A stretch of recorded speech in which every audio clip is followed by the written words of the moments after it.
Okay, so part, not necessarily two, but last time I got the AC and the distributor off, or alternator, keep saying distributor, alternator off. This time I'm getting the power steering pump off, and I actually did. One thing I wanted to point out was that a lot of the bolts I got the bolts right here. These are 12s, and then this one is a 14. It's a really long one. But basically, what the deal is that you have to rotate this, and you see these holes in here. I've got a couple bolts here. There's two 12 millimeter bolt heads that are in here, and then there's one 14 which is on this other side. The 14 actually looks like this, and if you can see, there's a bracket right here. It's kind of a little connector end on it. So what you need to do is stick this in first when you reinstall it, and then have this other portion hanging out that you can kind of thread into, and then it'll kind of lock itself in there. So yeah, there's two on this side, and then on the other side there's two as well. You can't see it because I've already removed them, but one was right here, and then one below that. The one below that you do need to get under with by taking the wheel off, as I did here before, as I did the other side, and get this little guard off. And then you can't really see it. Well, no, you can't actually see it. That hole right there, that was a bolt hole. And then there's another one right above that. I actually got it from the top by using the same technique that I had done previously with the long extension and the universal bit with a 12. I really need to get some 12 millimeter sockets that have a 3/8 inch adapter on it, only because it is too hard. I keep torquing these 1/4 inch extensions, and they just keep slipping off. And also, it's just the profiles are really long, so I might also just get like a 3/8 inch 12, and then I should just get a really small bit set of 3/8 inch. It's just too much of a pain in the ass to try to use adapters all the time. But after you get those out, I was worried. I was like, what the hell? This thing is, I could move it around, but it wasn't like coming out. Well, yeah, I took a dead blow hammer and I actually just kept hitting the pulley here, and then like also kind of wiggling it around, and it started popping out. So excellent. I got this thing disconnected.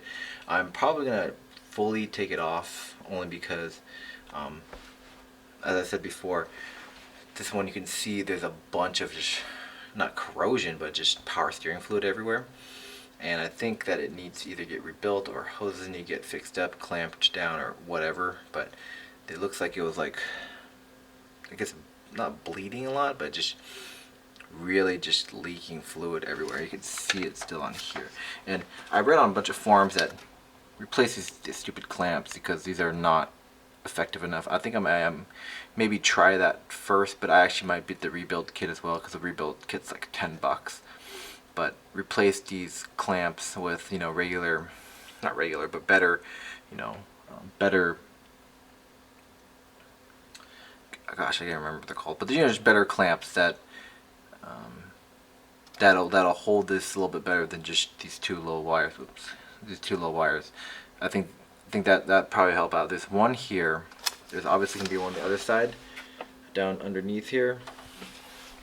But then you can see on, I don't know if this is the high pressure one hose or not, but you can see there's one down there, right there, that I should replace. It's just all these on the power steering pump itself. I should just replace all of them. But yeah, so that's what I read, that maybe that was really the case. Is, hey, hoses are okay, there's no splits or anything like that, but just get these stupid clamps down, and hopefully that'll help out with a lot of the issues in regards to fluid leaking everywhere. Because I mean, if you think about the power steering in general itself, it's under a lot of pressure when you're moving the front end around. And these little clamps they don't seem like they're going to be cutting it very well. So I'm going to be replacing those. I might order the replacement, the rebuild kit, but I don't know if I want to go ahead and disassemble. I'll actually look into the disassembly and rebuilding of it just to see if it's worth the time, because it seems like it's a fair amount of work just to get this thing disassembled. But it does save like about $150 if I do it myself rather than just buying a refurb. So yeah, got the power steering off. Gonna get the bracket off now.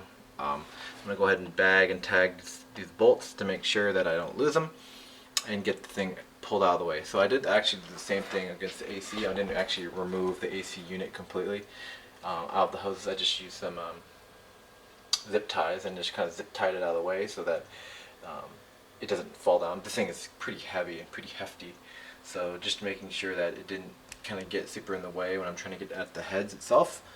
But yeah, so got that off. I'm really pleased with that result so far.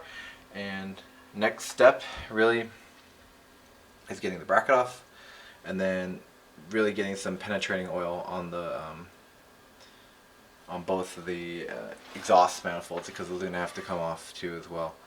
Just, you know, I'm really worried, so I don't, because I don't want to strip any of these